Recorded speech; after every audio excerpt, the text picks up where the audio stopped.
The great chamber fell silent as Ambassador Jake Morrison stepped forward. His black suit looked simple compared to the flowing robes and crystal armor worn by the alien council members. The humans had requested this meeting 6 months ago. Most aliens thought it was just another complaint about trade laws or mining rights. Jake cleared his throat and pulled out a small device. The holographic display showed the official seal of Earth. Honored members of the Galactic Council. He began, his voice steady and calm. I am here today to deliver Earth's formal withdrawal from this body. The chamber erupted in noise. Hundreds of different alien species began talking, clicking, and buzzing at once. Some laughed with sounds like breaking glass. Others made deep rumbling noises that shook the floor. Chairman Vextar, a tall reptilian with gold scales, slammed his staff on the floor. The sound echoed through the massive chamber.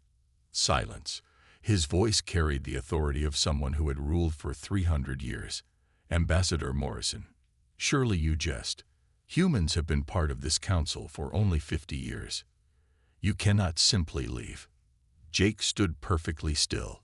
He had practiced this moment 1,000 times. We are not jesting, Chairman. After careful consideration, humanity has decided that membership in this council no longer serves our interests. The Viridian representative stood up. Her crystal body caught the chamber's lights and threw rainbows across the walls. The primitive apes think they can survive without us, she said. Her voice sounded like wind chimes in a storm. They will be back within a year, begging for raid mission. More laughter filled the chamber. The gas-based Netherans created a swirling cloud that pulsed with colors. Their leader's voice came from the center of the storm. Humans are barely past their nuclear age.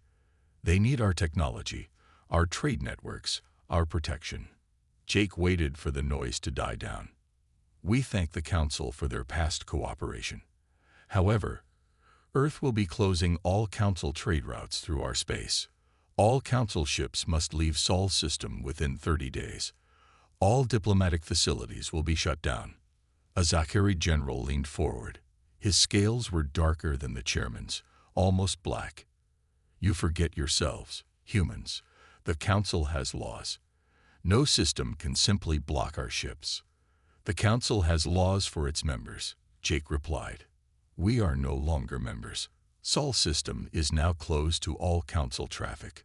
The chamber exploded again. Some aliens stood and waved tentacles or claws in anger.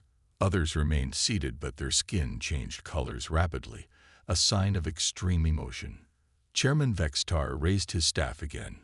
This is madness. Humans cannot survive without the Council. You have no real military.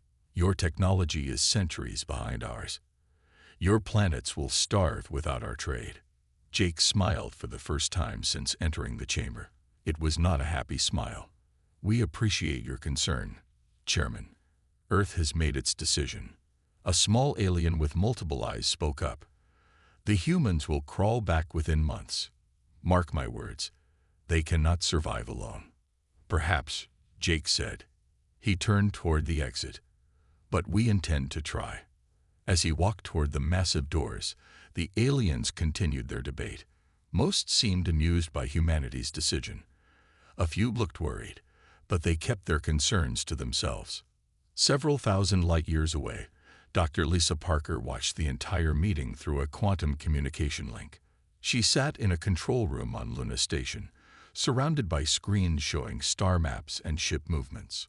When Jake signed off, she immediately opened another channel. Phase 1 complete, she said into her headset. Begin Project Exodus. On screens around her, hundreds of human ships began moving toward jump points. Some headed for the Outer Rim territories. Others moved toward regions marked as uninhabitable on Council charts. Lisa smiled as she watched Earth's fleets disappear into the unknown. The Council thought they knew everything about space. They were about to learn how wrong they were. The Council had laughed at Earth's exit.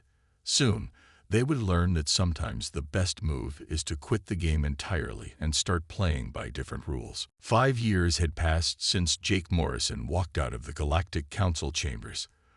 The trade routes that once carried human goods now bypassed the Sol system entirely. Alien merchants found new suppliers for the basic materials Earth had provided. Steel, copper, food products, and simple electronics were easily replaced by other Council worlds. The Galactic Trade Commission removed Earth from all shipping charts. Chairman Vextar signed an order declaring human space off-limits to all Council vessels. Most aliens agreed this was for the best. The humans had made their choice, and now they would face the consequences. On the Council world of Nexus Prime, merchants gathered in the Great Bazaar. A Viridian trader named Sixtal examined a cargo manifest. "Look at this," she told her partner. 5 years ago, we bought 16% of our raw materials from human space. Now we get 20% more from the outer reach colonies. The humans thought they were important, but they were easily replaced. Her partner, a 4-armed Morvac, nodded his large head. "I heard they tried to contact some independent traders last year, offered double the standard rates.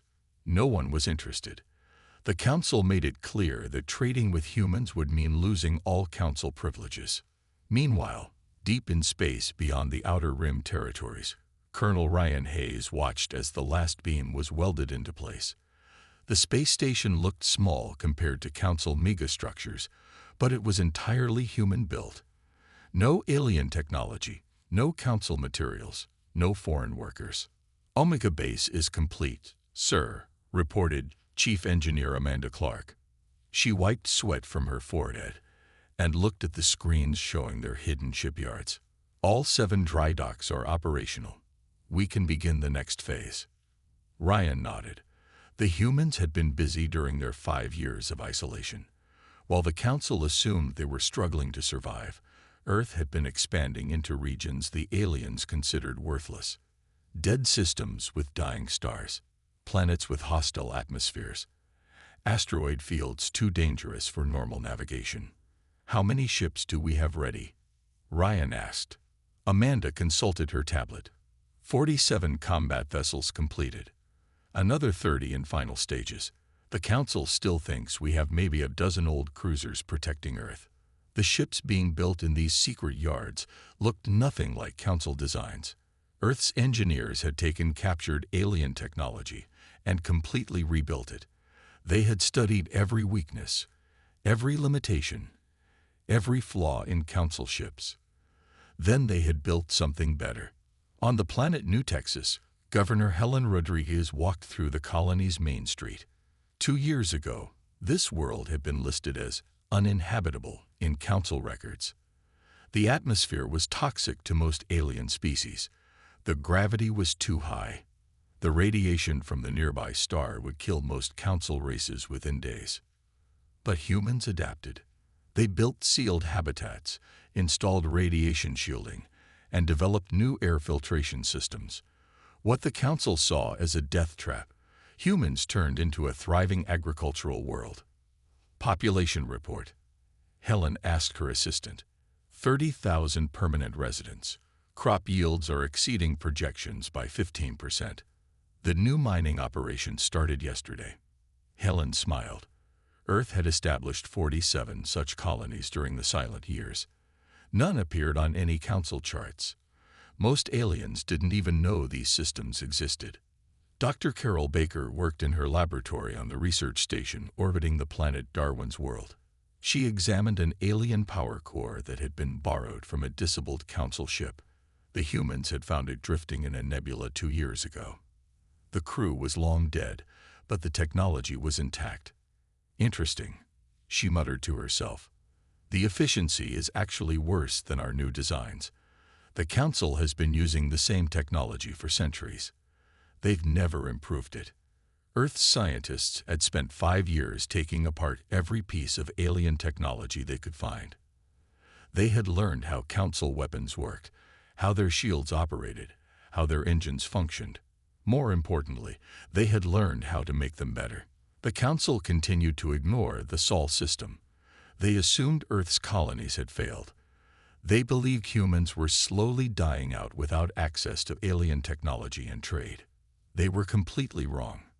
In hidden bases throughout the galaxy, Human forces prepared for the day when isolation would end. The Council had laughed at Earth's exit. Soon, they would discover what humanity had built in the silence. The Council exploration ship, Harmony of Stars, dropped out of hyperspace near an unremarkable yellow star. According to their charts, this system contained only dead rocks and gas giants. The radiation levels were too high for most Council species to survive without heavy protection. Navigator Kexlin, a slender Viridian, checked the readings twice. "Captain, I'm detecting artificial structures on the third planet. This system was marked as uninhabitable in our records."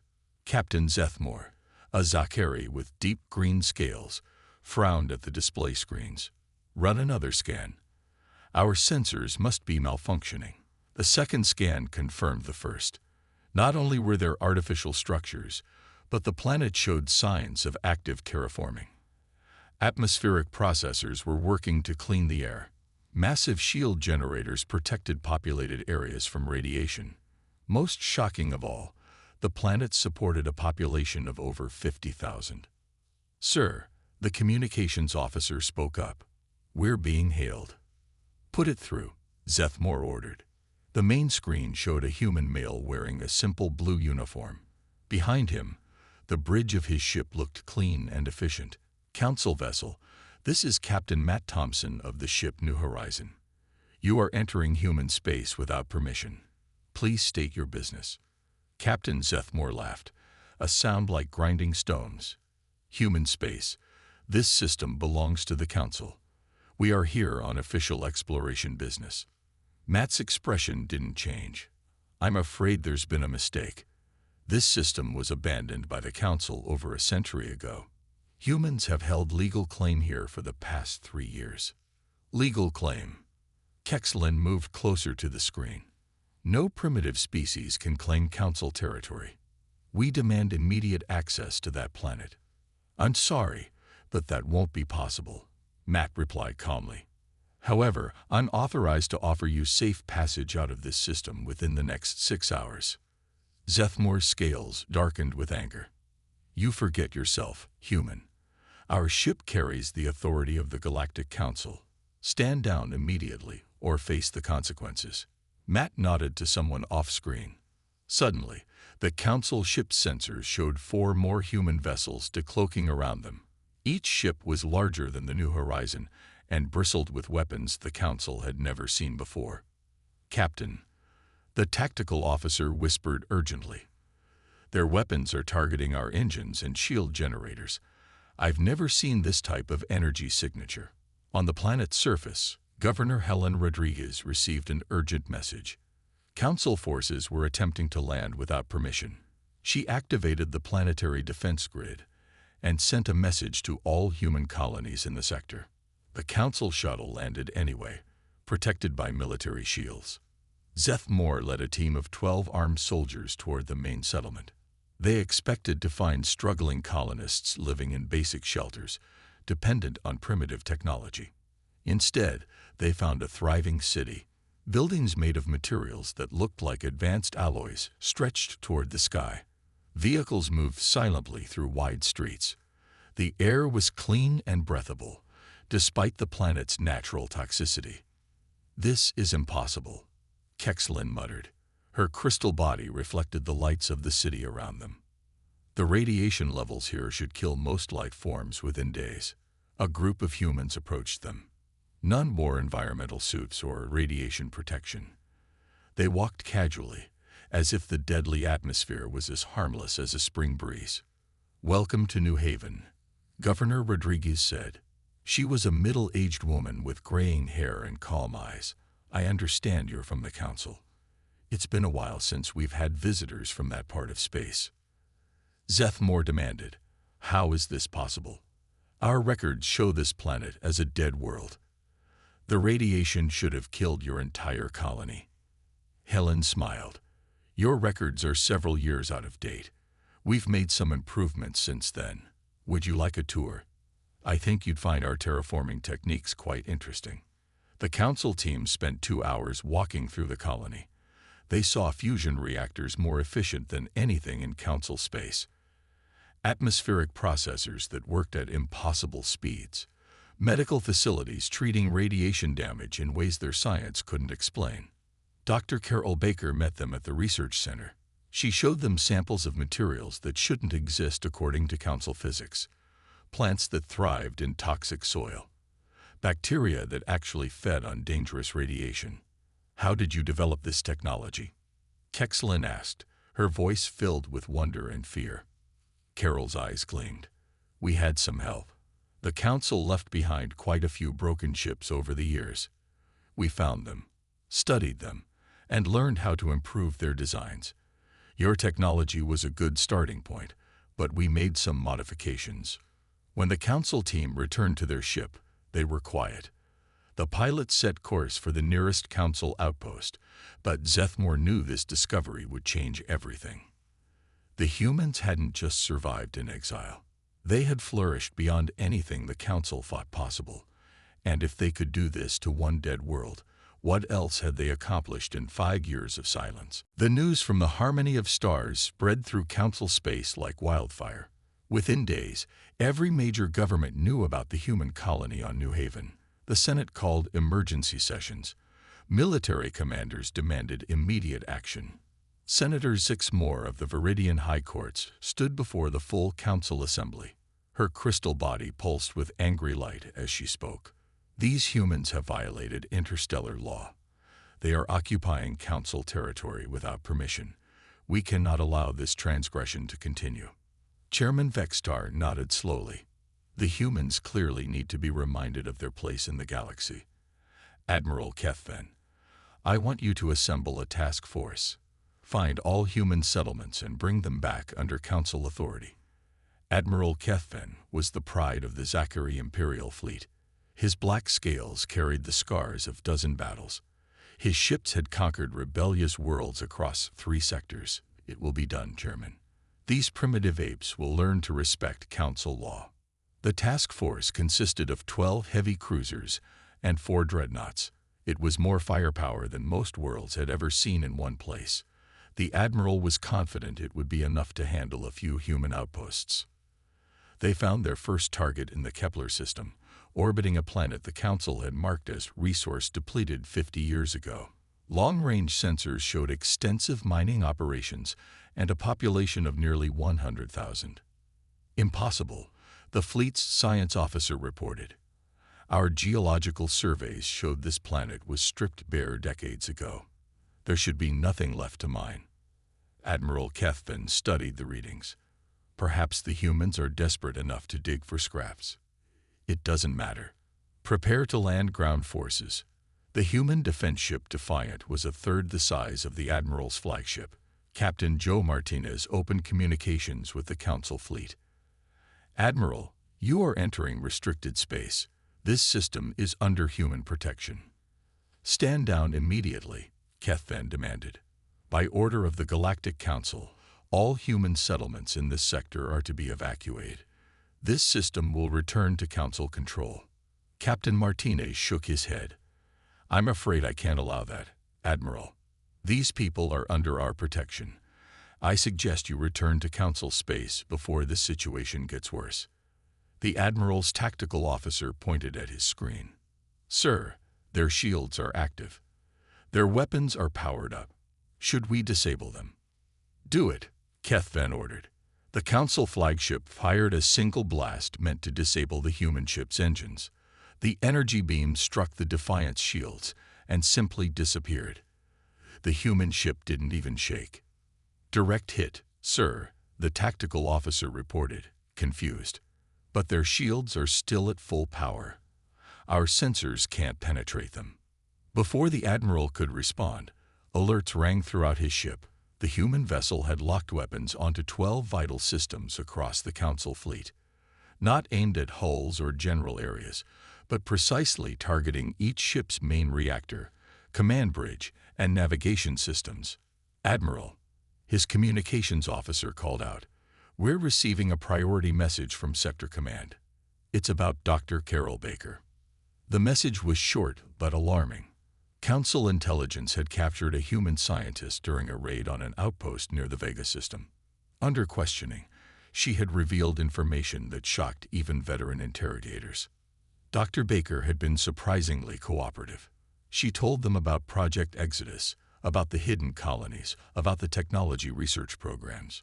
She seemed almost eager to share what humanity had accomplished. We collected every piece of Council technology we could find, she had explained to her captors. Broken ships, crashed fighters, abandoned equipment. We studied everything. Your fusion reactors, your shield generators, your weapons, your computers. We learned how they worked. The Zachary interrogator had been skeptical. Human science is centuries behind ours. You cannot simply copy our technology. Dr. Baker had smiled at that. We didn't copy it. We improved it. Your designs are old, Admiral. Some haven't been updated in thousands of years. Your people made them work, then stopped trying to make them better. We made them work better. She had gone on to explain how human engineers had found flaws in Council designs that the aliens had never noticed. Inefficiencies in power systems, weaknesses in shield frequencies, gaps in targeting computers that made them vulnerable to certain types of electronic interference. Your weapons fire at predictable intervals, she had told them. Your shields operate on standard frequencies. Your ships all use the same navigation protocols. We've spent 5 years learning everything about your technology. And we've spent 5 years making sure our technology can defeat yours. Back in the Kepler system, Admiral Kethvin finished reading the intelligence report. He looked at the human ship on his screen with new understanding. The small vessel wasn't just defending itself. It was demonstrating superiority. Admiral, his sensor operator called out, I'm detecting 17 more human ships approaching. They just decloaked. Kethvan watched as the human fleet surrounded his task force. Each ship was different from the others, but all carried weapons that his computers couldn't identify. For the first time in his long military career, the Admiral felt something he had almost forgotten. Fear. Open a channel to the human commander, he ordered quietly. Captain Martinez appeared on screen again. Admiral, I believe you have something of ours. Dr. Baker was taken from our outpost 3 days ago. We'd like her back. The Admiral realized then that this entire encounter had been planned. The humans had known the Council would capture their scientist. They had known about the task force before it left Council space. Dr. Baker hadn't been captured. She had been delivered. And now the Council fleet was surrounded, outgunned, and completely cut off from home. The investigation was over. The war was about to begin. 3 days after Admiral Kethvin's fleet retreated from the Kepler system, the Galactic Council held its largest emergency session in 50 years. Chairman Vextar's scales had turned dark with anger and worry. He stood before representatives from over 200 species, all demanding answers. The humans have occupied 47 star systems, Senator Zixmore reported. Her crystal body flickered with nervous energy. Our intelligence suggests they have over 3 million citizens spread across these illegal colonies. Their military strength is unknown, but appears significant. A Morvek general raised 3 of his 4 arms. This is unacceptable. We gave them a chance to exist peacefully. They chose to defy us. We must act immediately. The Nethiran ambassador, speaking through his gas cloud form, agreed. The humans must be brought back under Council control. If we allow this rebellion to continue, other species might follow their example. Chairman Vextar slammed his staff on the floor. Enough debate. The Council's decision is made. We offer humanity one final chance to submit voluntarily. If they refuse, we will use military force to bring them back into compliance. The ultimatum was transmitted to Earth 24 hours later. The message was clear. Surrender all colonies to Council authority, accept full occupation of human space, and submit to complete Council oversight of all human government and military. Humanity had 72 hours to respond. On Earth, President Frank Miller stood in the rebuilt United Nations building in New York. The hall was packed with reporters from every human colony. Behind him, a wall screen showed the faces of governors and military commanders from across human space. Citizens of Earth and her colonies, President Miller began. His voice was steady, but his eyes burned with determination. The Galactic Council has issued an ultimatum. They demand we surrender everything we have built. They want us to give up our freedom, our colonies, our right to choose our own path. The president paused, looking directly into the cameras. 5 years ago, we tried to work within their system. We followed their rules, paid their taxes, and accepted their limitations. We tried their way of doing things. It didn't work. He stepped closer to the podium. Now they want us to crawl back, to admit we were wrong, to become their subjects once again. They think we are the same humans who left the council 5 years ago. They are mistaken. President Miller's voice grew stronger. To the Galactic Council, our answer is simple. We tried your way. Now you'll try ours. Within hours of the president's speech, Admiral Karen Bell received her orders. She had been waiting for this moment for 3 years, ever since taking command of the Hidden Fleet. Now, standing on the bridge of the battleship Unconquered, she gave the order she had been preparing for. "Begin Operation Homecoming," she commanded. Across the galaxy, human fleets that had been hiding in dead systems and empty space suddenly activated their engines. Ships that had been running silent for months powered up their weapons and shields. In 40 different star systems, human forces revealed themselves simultaneously. Captain Steve Johnson commanded the largest group, hiding in the shadows of a gas giant near the council world of Prima Tertius. His fleet of 36 ships had been watching council military movements for 2 years. Now they moved into formation around the planet. On Prima Tertius, Defense Coordinator Vashkol felt his tentacles turn cold as his sensors detected the human ships. The entire Council home defense fleet numbered 30 ships. Captain Johnson's group alone outnumbered them. But Prima Tertius was just one target. Human fleets appeared around 12 major Council worlds simultaneously. The humans had spent 5 years studying Council military positions, trade routes, and defensive strategies. They knew exactly where to strike. Admiral Bell opened communications with Council High Command from her position above the capital world of Nexus Prime. "Council leadership, this is Admiral Karen Bell of the Earth Defense Force. Your ultimatum has been rejected. We are not here to destroy you. We are here to remove you." Chairman Vextar's image appeared on her screen. His golden scales had turned almost gray with shock. "This is an act of war, Admiral. You are attacking sovereign council worlds." "No, Chairman," Admiral Bell replied calmly. "This is an act of liberation. The council has ruled through fear and oppression for too long. Your species have forgotten what it means to be free. We're here to remind you." The chairman's voice became desperate. "Your ships will be destroyed. The full might of the council military will crush your rebellion." Admiral Bell smiled. "Chairman, your entire military couldn't handle one of our fleets. We have 17 fleets currently surrounding council worlds. Each one is larger and more advanced than your entire navy." She gestured to her tactical officer, who brought up a holographic display showing council space. Green dots marked human positions around every major council world. Red dots showed council ships, scattered and unprepared. "You laughed when we left," Admiral Bell continued. "You said we would crawl back within a year. You were wrong about that. You're wrong about this too." The transmission ended, leaving Chairman Vextar staring at an empty screen. Around him, council representatives from hundreds of species sat in stunned silence. The primitives they had dismissed as irrelevant had just surrounded every major world in council space. The age of council dominance was over. The war for galactic freedom had begun. On Earth, President Miller watched the reports coming in from across human space. Every operation was proceeding exactly as planned. He thought about Ambassador Jake Morrison, who had walked out of the council chambers 5 years ago. Jake had been right. Sometimes the best way to win an old game was to stop playing by the old rules entirely. The council's response came faster than anyone expected. Within 6 hours of Operation Homecoming, 50 Council ships jumped into the Sol system, led by Fleet Commander Quindal. The Zachary Admiral had brought the strongest vessels in the Council Navy, determined to crush human resistance at its source.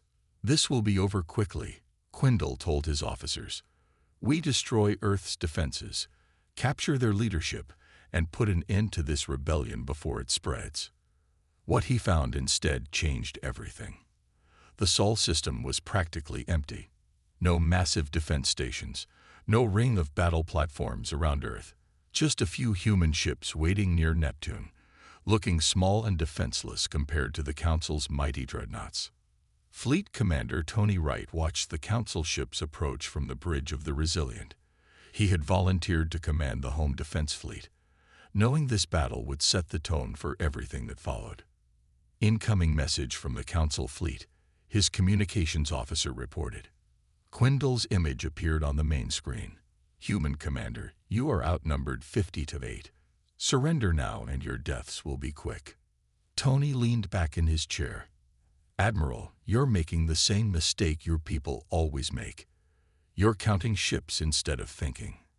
Your small ships cannot stand against Council dreadnoughts," Quindal sneered. "Our shields are impenetrable. Our weapons can destroy a moon." "Maybe so," Tony agreed. "But there's one problem with your plan." "What problem?" Tony smiled. "Those aren't defense ships you're looking at. They're test platforms." Before Quindal could ask what that meant, the 8 human ships fired simultaneously. The beams that shot from their weapons were different from anything in Council space. Instead of the bright energy blasts the Council used, these were dark streams that seemed to bend light around them. The first beam struck Quindal's flagship directly in the center of its forward shields. The barrier that should have turned the blast aside simply wasn't there anymore. The beam punched through the ship's armor like it was paper, tearing out the other side in a shower of debris. "Impossible," the Admiral shouted. "Our shields are rated to stop anything." Tony's voice came through the static of his damaged communications system. "Your shields work by deflecting energy. Our weapons don't use energy. They use something your science hasn't discovered yet."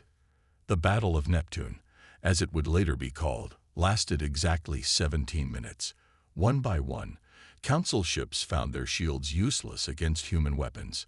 Their own attacks couldn't even reach the human ships, stopped by barriers that seemed to exist in a different dimension entirely.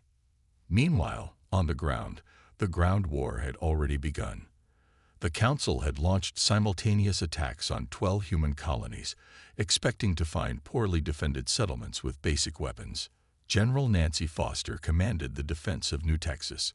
She watched from her command bunker as Council dropships descended through the atmosphere. The aliens brought 2,000 troops, supported by walking tanks and plasma artillery. They faced 500 human defenders. "All units, weapons free," Nancy ordered. The humans didn't hide in trenches or behind walls. Instead, they walked out to meet the Council forces in powered armor that made each soldier look like a small tank. The suits were sleek and black, with no visible weapons. The first Council soldier to see them laughed. "They look like metal scarecrows." "Open fire." The plasma blast struck the human armor and disappeared harmlessly. In response, the humans raised their arms. Energy beams shot from their gauntlets, cutting through Council battle tanks like hot knives through butter. What followed wasn't a battle. It was a demonstration.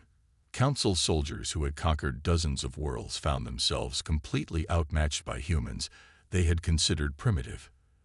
Their weapons couldn't penetrate human armor. Their tactics, designed for fighting other Council species, were useless against an enemy that moved faster, hit harder, and seemed to know exactly what they would do next. Intelligence Officer Kevin Brooks watched the battle from orbit. He had spent 2 years studying Council military strategy, reading every tactical manual they had, learning how their generals thought. The humans knew every Council formation, every standard response, every weakness in their training. "Sir," his aide reported, "Council forces are requesting immediate extraction. They're calling this an unwinnable scenario." Kevin nodded. Let them extract. We've made our point. On the human colony of Haven's Gate, Commander Bill Martin tested a different kind of warfare. Instead of meeting the Council invasion with force, he broadcast a simple message to the attacking army. Soldiers of the Council, do you know why you're fighting? Your officers tell you the humans are rebels, but we left your space peacefully. We never attacked you. We only wanted to be free. Your leaders sent you here to die for their pride. How many of your friends must die before you ask why? Within hours, 3 Council units had laid down their weapons. Others began questioning their orders. By the end of the day, the invasion force was in chaos, with soldiers arguing among themselves about whose war they were really fighting. The Council had expected quick victories on all fronts. Instead, they found themselves facing an enemy that had studied them for years, learned all their weaknesses, and built weapons specifically designed to exploit every flaw in their military doctrine. The humans hadn't just left the Council to hide. They had left to prepare. And now the galaxy was learning the price of underestimating Earth's children. Back in Council space, Chairman Vextar received reports from every battlefield. 50 ships lost at Neptune. Ground forces defeated or surrendering on every world. The greatest military in galactic history was being dismantled by a species they had dismissed as barely civilized. The laughter had stopped. The real war was just beginning. 6 months after the Battle of Neptune, the galaxy had completely changed. Human forces controlled 24 former Council worlds. Everywhere they went, they were welcomed not as conquerors but as liberators. On the planet Syrian Prime, Admiral Janet Powell stepped off her ship and was greeted by thousands of cheering Morvacs. These 4 armed beings had been Council citizens for 800 years, but had always been treated as second-class members.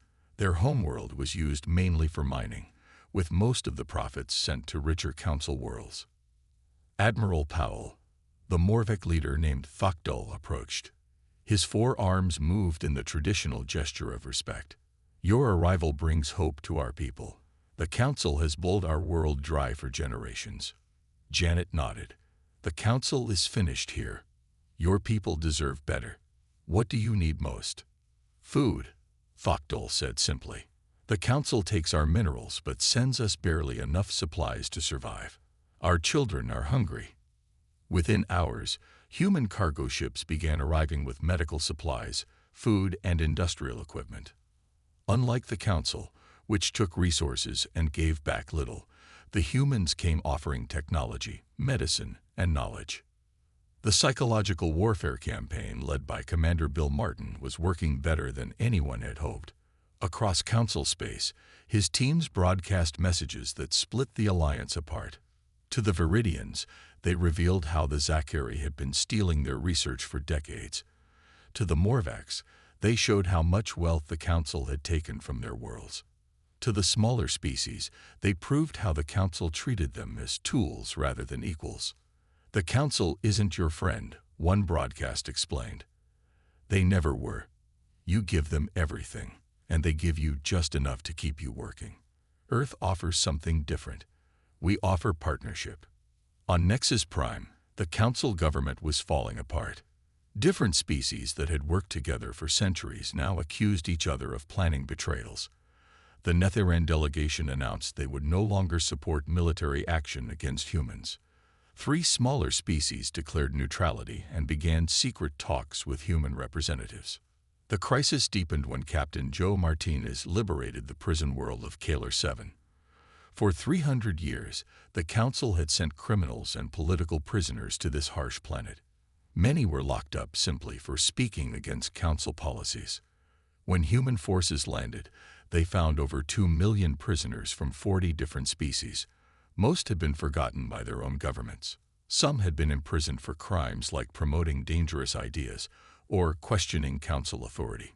Dr. Amanda Clark led the medical teams that treated the freed prisoners. She was shocked by what she found.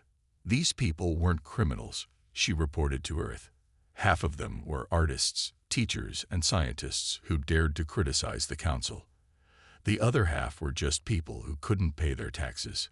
The liberation of Keller 7 created a massive scandal throughout Council space.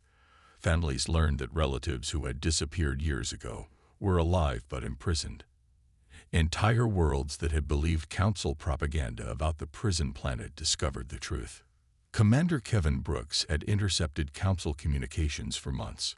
He knew their military secrets, but more importantly, he knew their political secrets. His teams began broadcasting evidence of Council corruption, records of stolen resources, lists of species that had been enslaved, financial documents showing how much wealth the Council leadership had hoarded while their citizens suffered.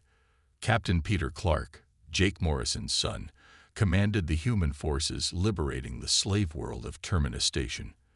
The Council had denied for centuries that slavery existed in their space. They claimed all workers were voluntary laborers or indentured citizens. The truth was different. Terminus Station held over 500,000 slaves from 20 different species. They worked in dangerous mines, toxic factories, and radiation-filled shipyards. Most would die young from the harsh conditions. When human forces arrived, the slaves initially thought they were being transferred to another location. Many were too weak to understand they were being set free. "You don't have to work anymore," Peter told them through translators. "You're free to go home, or stay and help us build something better." Some slaves had been there so long they had forgotten their homeworlds. Others had been born in captivity and knew no other life. The humans set up retraining programs, medical facilities, and transport to any world the former slaves wanted to reach. The most devastating blow to Council authority came when the Altarian Republic announced they were joining the Human Alliance. The Altarians controlled one of the largest trade networks in the galaxy. They had been Council members for 2,000 years, but recent human offers of true partnership had won them over. Chancellor Vexnar of Altair made the announcement personally. "The Council promised us equality but gave us servitude. The humans offer us something the Council never has, the chance to be equals rather than subjects." Within days, 6 more species announced they were leaving the Council to join Earth's growing alliance. The Council members who remained began fortifying their core worlds, preparing for a siege that looked more hopeless each day. On Earth, President Frank Miller read reports of human forces advancing deeper into former Council space. Everywhere they went, they found the same pattern. Council members who ruled through fear, clients who suffered under oppression, and forgotten peoples who welcomed liberation. The humans hadn't just won the war. They had exposed the Council for what it truly was, not a partnership of equals, but an empire built on exploitation. The galaxy was choosing humanity not because of their superior weapons, but because they offered something the Council never had: genuine freedom. The tide hadn't just turned. It had become a tsunami that would wash away centuries of Council rule forever. 1 year after the war began, the former Council chambers on Nexus Prime hosted a very different kind of meeting. The massive hall that once echoed with alien laughter at human weakness now belonged to humanity and its allies. Chairman Bob Taylor, formerly Earth's Secretary of Defense, stood where Chairman Vextar once ruled. Behind him sat representatives from over 300 species. Many were former Council members who had joined the Human Alliance. Others were species the Council had ignored or enslaved for centuries. "Today marks the end of one age and the beginning of another," Bob announced. His voice carried through translation systems to every species present. For too long, this galaxy was ruled by fear, greed, and the belief that some species were worth more than others. That age is over. In the front row sat the defeated Council leadership. Chairman Vextar's scales had turned dull gray. His proud bearing was gone, replaced by the slump of someone who had lost everything. Beside him, Senator Zix Moore's crystal body no longer glowed with inner light. Admiral Kethvin wore the simple clothes of a prisoner, his military honors stripped away. The new Galactic Assembly operated by completely different rules. Instead of a few powerful species making decisions for everyone else, each member world had an equal vote. Trade was conducted fairly, with profits shared among all participants. No species could claim territory belonging to another without consent. Former Council President Grace Allen, who had once been Earth's ambassador before humanity's exodus, now served as the Assembly's Minister of Justice. She had spent months documenting Council war crimes and establishing tribunals to try those responsible for centuries of oppression. Justice doesn't mean revenge, she explained to the representatives. It means making sure the mistakes of the past are never repeated. Every species deserves the chance to grow, to prosper, to live free from tyranny. The economic transformation was just as dramatic as the political one. Commander Janet Powell, now leading the Assembly's development program, oversaw the rebuilding of worlds that had been strip-mined by the Council. Former slave colonies received advanced technology and funding to develop their own industries. The Council took everything and gave back nothing, Janet reported to the Assembly. We're reversing that. Instead of extracting wealth, we're investing in prosperity. Every world that was robbed will be restored. Captain Steve Johnson had become the Assembly's military commander, overseeing the integration of former Council forces with human fleets. Many alien officers who had fought against humanity now served alongside humans, working to protect the freedom they had all helped to win. The old way of thinking is gone, Johnson told a group of mixed human and alien cadets. We don't fight to conquer. We fight to protect. Every species has something valuable to contribute to our alliance. On the Outer Rim, exploration continued under new leadership. Captain Peter Clark, Jake Morrison's son, commanded the first joint species exploration vessel designed to push beyond known space. His crew included humans, Viridians, Morvacs, and representatives from a dozen other species working together as equals. My father walked out of these chambers 26 years ago, Peter said during the ship's launch ceremony. He knew humanity needed to leave the Council to become what we were meant to be. But he also knew we wouldn't stay away forever. We left to grow stronger. We came back to help others do the same. The changes weren't just political or military. Art, science, and culture flourished under the new system. Species that had been forbidden from sharing technology now collaborated on projects that amazed the galaxy. Medical breakthroughs came from combining human innovation with alien knowledge. Engineering marvels arose from partnerships between species that had never been allowed to work together. Dr. Carol Baker, now Director of Interspecies Sciences, established research stations where humans and aliens studied everything from quantum physics to biological enhancement. The Council kept us all separate because they knew we were stronger together, she explained. They were right to fear that. Look what we've accomplished in just 1 year. At the final ceremony marking the first anniversary of the Assembly, Chairman Bob Taylor delivered his closing remarks. In the audience sat Jake Morrison, now an old man but still proud of the choice he had made so many years ago. The Council leaders who once sat in these chairs believed power came from controlling others, Bob said. They were wrong. Real power comes from setting others free. The Council laughed when Earth left, thinking we were weak. They learned too late that sometimes the strongest thing you can do is walk away from a system that doesn't work and build something better. He gestured to the mixed crowd of species before him. We didn't just win a war. We changed what it means to belong to a galactic civilization. The old Council is gone forever. In its place stands something they never could have imagined.